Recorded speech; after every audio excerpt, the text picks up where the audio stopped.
Mga bossing, ganito nga pala ang aking ginagawa upang ma-maintain ang magandang performance ng aking battery at upang mapahaba ang buhay nito nang sa gayon mga bossing ay mapakinabangan ko pa ito sa mas mahaba pang panahon. Alright mga boss, kumusta po kayong lahat? And again, welcome po sa Carl's Journal. Ngayon mga bossing, ito nga pala ay isang Mitsubishi Expander 2025 model GLX at ibabahagi ko mga boss sa inyo kung ano yung aking ginagawang maintenance or paraan para ma-maintain, mapahaba ang buhay ng ating battery at magamit natin mga boss syempre sa mas mahaba pang panahon. So yung pakinabang natin mas mahaba mga bossing, kaya kailangan din natin na bigyan ng pansin yung ating battery. So yung health ng ating battery mga boss, so kailangan natin yan na-check palagi. So ayun mga bossing, ito nga pala yung odo ng ating Mitsubishi Expander. Meron ng 49,944 kilometers na tinakbo. Ito nga pala ay Mitsubishi Expander GLX 2025 model. Mahigit isang taon na po ito. At ito mga boss ay daily driven Pinambabiyahe ko to sa Grab. So ginagamit ko siya pambiyahe sa Grab. Kaya sa isang araw tumatakbo to ng mga more or less 250 to 300 kilometers a day. At yan po ay halos walang patayan, Pinapatay lang madalas kapag kakain, ayan, konting pahinga. Pero umaandar siya for about more or less 12 to 14 hours a day. So ganyan po ang biyahe nito. At yan ay meron ng 49,944 kilometers within 1 year. Yung battery ko goods pa rin mga boss, malakas pa rin.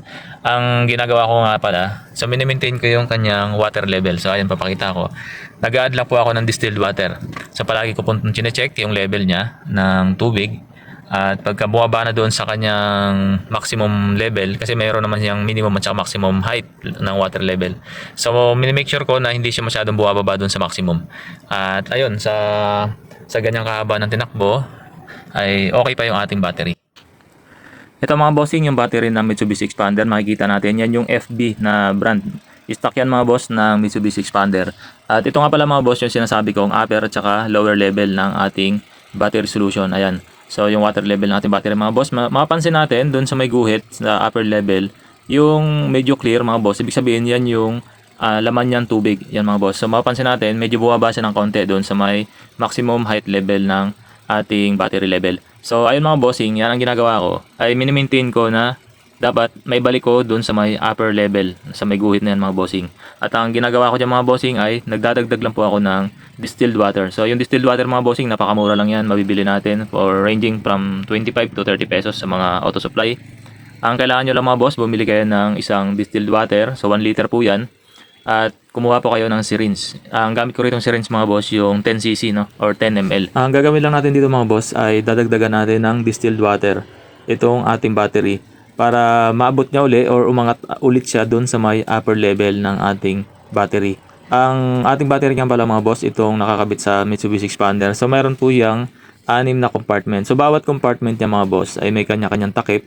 Ang gagawin nyo ay tanggalin yung mga takip at isa-isa pong i-level yung bawat compartment niyan sa pamamagitan ng pag-a-add nga ng distilled water. At syempre, i-check nyo kung umaabot na ba doon sa may upper level. So syempre, hindi naman kailangan na lagyan nyo agad ng sobrang dami. Baka sumobra naman yung amount. Sa pag-check na yan mga boss, kailangan yung ilawan kasi medyo medyo dark na yung kulay ng pinaka-plastic. So kung titingnan nyo lang ng direct at hindi nyo inilawan sa kabilang side, hindi nyo mapapansin kung nasaan na yung level ng ating tubig. So gaya ng ginagawa ko mga boss, ayan, iniilawan ko. Kung mapapansin natin, yung clear na part, yan na yung level ng ating tubig. So nakikita natin na nasa upper level na siya. So ganun lang mga boss, bawat compartment niyan. So kailangan yung dagdagan ng distilled water para maging healthy yung ating battery. So hanggang dito na lang mga bossing at muli po ay maraming salamat sa inyong oras, sa inyong panonood at God bless po mga bossing.